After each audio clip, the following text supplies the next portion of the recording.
दोस्तों 28 जनवरी 2026 को सुबह करीब 8:45 पर महाराष्ट्र के पुणे के बारामती में एक प्लेन क्रैश हादसा हुआ और उस प्लेन क्रैश हादसे में महाराष्ट्र के उस वक्त के तत्कालीन डिप्टी चीफ मिनिस्टर एनसीपी के नेता अजीत पवार का निधन हो गया था।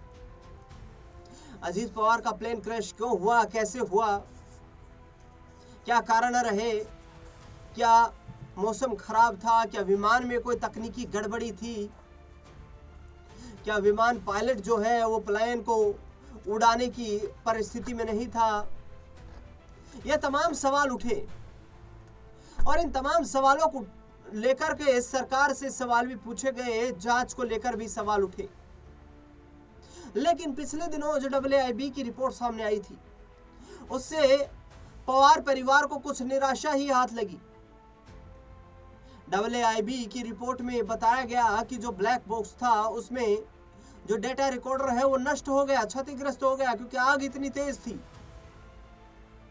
लेकिन शरद पवार के पोते और अजीत पवार के भतीजे रोहित पवार ने फिर से एक बार बड़ी मांग उठा दी। इससे पहले सुनेत्रा पवार और अजीत पवार के बेटे जय पवार ये मांग उठाते हुए नजर आए थे कि सीबीआई जांच हो, निष्पक्ष जांच हो, कारणों का पता लगाया जाए कि आखिरकार अजीत पवार की विमान दुर्घटना किन कारणों से हुई है, क्योंकि उनके समर्थक, उनके शुभचिंतक जानना चाहते हैं कि आखिरकार इतना बड़ा प्लेन क्रैश कैसे हो सकता है, ये इतना बड़ा हादसा कैसे घटित हो सकता है। रोहित पवार ने पहले मुख्यमंत्री महाराष्ट्र देवेंद्र फडणवीस से मुलाकात की, सुनेत्रा पवार ने मुलाकात की, केंद्रीय गृह मंत्रालय से सीबीआई जांच का आश्वासन भी दिया गया बकौल महाराष्ट्र के मुख्यमंत्री देवेंद्र फडणवीस के माध्यम से। और मुख्यमंत्री देवेंद्र फडणवीस ने यह भी कहा कि मैं कोशिश करूंगा कि गृह मंत्रालय इस पर मंजूरी दे और सीबीआई निष्पक्ष जांच हो सके ताकि कारणों का पता लगाया जा सके। शिवसेना उद्धव बालासाहेब ठाकरे गुट के नेता संजय राउत ने सीधे तौर पर कहा था कि अजीत पवार के पास एक कथित घोटाले की फाइल भी मौजूद थी। संभवतः अजीत पवार उस फाइल को अपने साथ रखते थे और संभवतः वो फाइल भी उस वक्त प्लेन में उनके साथ होगी जो जलकर नष्ट हो गई होगी। लेकिन रोहित पवार ने राहुल गांधी से मुलाकात की है और इस मुद्दे को संसद में उठाने की भी बात कही। अजीत पवार के निधन के बाद उनकी बहन सुप्रिया सुले संसद में क्या कुछ कहती हुई नजर आई, एक बार वो बयान भी आपको सुनवा। हमारी महिला एलपीजी के बारे में बात कर रही थी या आंदोलन कर रही थी तो एक कैबिनेट मिनिस्टर जी खड़े रहे और उन्होंने कहा कि ये वक्त देश को साथ और एक आने का है। मैं प्रस्ताव देना चाहती हूँ जिसके बारे में पहले भी मैं बोल चुकी हूँ कि the world is in a global crisis and when the Pahalgam attack happened this was the same opposition which stood with the Modi government in support of the larger interest of the nation। या कन्नी मोड़ी जी बैठी है, बहुत सारे मेरे सांसद हैं जिन्होंने भारत की तरफ से हम प्रदेश गए और भारत की तरफ से हमारी जो मांगे हैं वो दुनिया में बताई। I think time has come and I take this opportunity even if it doesn't fall in the gambit of this grants, but I want to say because it's a crisis. The world is at a crisis and India is soon going to be in a crisis. Please call urgently an all-party meeting. हम सब आपके साथ खड़े रहेंगे, देश के हित के लिए रहेंगे, but please call for an all-party meeting. Let's debate the war. We are happy to work in the larger interest because it's impacting each one of us who's sitting here. हर एक के क्षेत्र में कुछ, मैं 4 उदाहरण मेरे क्षेत्र के सर देते हूँ। खट्टर साहब या बेटे आपके यहाँ भी ये होता होगा। सर मैं शुरुआत कर रही हूँ, हमारी अम्बाबाई है कोल्हापुर की, हम सब के लिए हमारी ये देवी है और अम्बाबाई देवी का जो प्रसाद होता है वो 5000 लोगों का रोज होता है।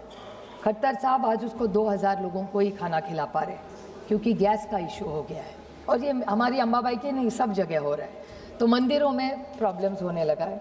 उसके बाद जलगांव में हमारी बहन है यहाँ जो जलगांव की सांसद है भारतीय जनता पार्टी की, उनसे भी सुबह बात हो रही थी। उनके यहाँ बहुत अच्छे गहने मिलते हैं, बहुत सारे इंपोर्ट प्रदेश में जाते हैं, वो हर जो वहाँ गहने बनाता है वहाँ पूरा काम अब बंद हो चुका है क्योंकि गैस सिलेंडर नहीं है। उसके बाद MSME, पूरा MSME जहाँ से मैं आती हूँ हमारे पूना डिस्ट्रिक्ट में बहुत सारे एमएससीज है, आज 75% बंद पड़े।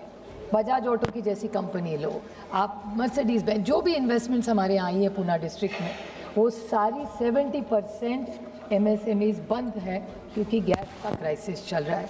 उसके बाद रेस्टोरेंट्स, बैंगलोर हो, कन्नीमोई जी, सुमति जी चेन्नई से आती है, उनको पूछ लीजिए, मुंबई हो, पूना हो, जहाँ भी हो, जहाँ रेस्टोरेंट्स है, ये रेस्टोरेंट्स का सवाल नहीं है, लेकिन ये लाइवलीहुड्स है। तो आज एलपीजी के बारे में अनिल देसाई जी ने भी कहा, आज एलपीजी के बारे में हमें अपेक्षा थी कि एक स्टेटमेंट आए सरकार से। हम आपके साथ हैं, हम समझ जा रहे हैं कि आपके जो चैलेंजेस हैं उसमें साथ में खड़े रहेंगे, लेकिन एलपीजी का आज जो इश्यू है, क्या प्राइस है एलपीजी का। मुझे आज भी याद है कि मोदी जी जब पहली बार प्रधानमंत्री बन के आए थे, तब उनका एक सपना था कि हर महिला के घर में अगर जाएंगे उसको खांसी ना हो, उसको एलपीजी सस्ते में मिले। लेकिन आज क्या परिस्थिति है मैडम, और इसके लिए जगदम्बिका पाल जी कह रहे थे कि भारत के लिए स्पेशल कुछ हो रहा है। मुझे नहीं लगता ऐसा कुछ नया हो रहा है, क्योंकि जगदम्बिका पाल जी हमारे लिए आज आपके क्षेत्र में, आप तो मुंबई भी काफ़ी आते हैं, तो आपके बहुत सारे रिश्तेदार भी वहाँ हैं।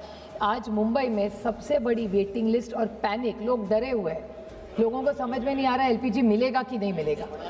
तो एक तो प्राइस भी बढ़ा दिया, वेटिंग टाइम भी बढ़ा दिया, और लोगों को पता नहीं कि 15-20 दिन के बाद सिलेंडर मिलेगा कि नहीं, ऐसी परिस्थिति लोगों का डर है। मैं किसी को डराना ही नहीं चाहती, ना यहाँ विपक्ष में हूँ तो देश में किसी को डराना चाहती हूँ। हम सब पार्लियामेंट में देश को आधार देने के लिए है कि कुछ नहीं, सब ठीक होगा, लेकिन होने के लिए सरकार क्या कर रही है, यह मैं पूछना चाहती हूँ।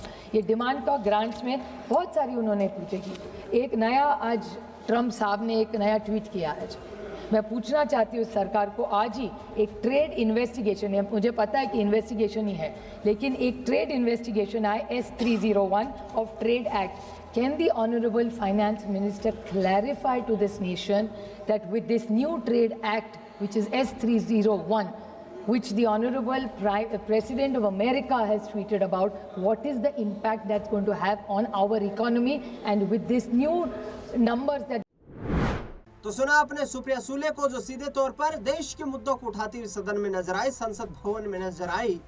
अजीत पवार के निधन के बाद बजट सत्र के दूसरे चरण में बोल रही थी सुप्रिया सुले, और उन्होंने कहा कि देश जिस परिस्थिति में खड़ा है आज, मुश्किल परिस्थिति में हमें देश के साथ खड़ा होना चाहिए, लेकिन सरकार जो है वो प्रभावी कदम नहीं उठा पा रही है। अजीत पवार के निधन को लेकर क्या निष्पक्ष जांच होनी चाहिए? क्या घटनाक्रम के कारणों का सामना आना जरूरी है? क्या घटना के कारणों का पता लगाया जाना यहाँ पर जरूरी हो जाता है? और क्या सीबीआई जांच के माध्यम से ही ये पूरी विस्तृत रिपोर्ट सामने आएगी? इस पूरे मुद्दे को लेकर आपकी क्या राय, प्रतिक्रिया है, वो हमें आप कमेंट बॉक्स में जरूर बताएं। इस खास रिपोर्ट में फिलहाल के लिए इतना ही। देखते रहिए SPN9 न्यूज़।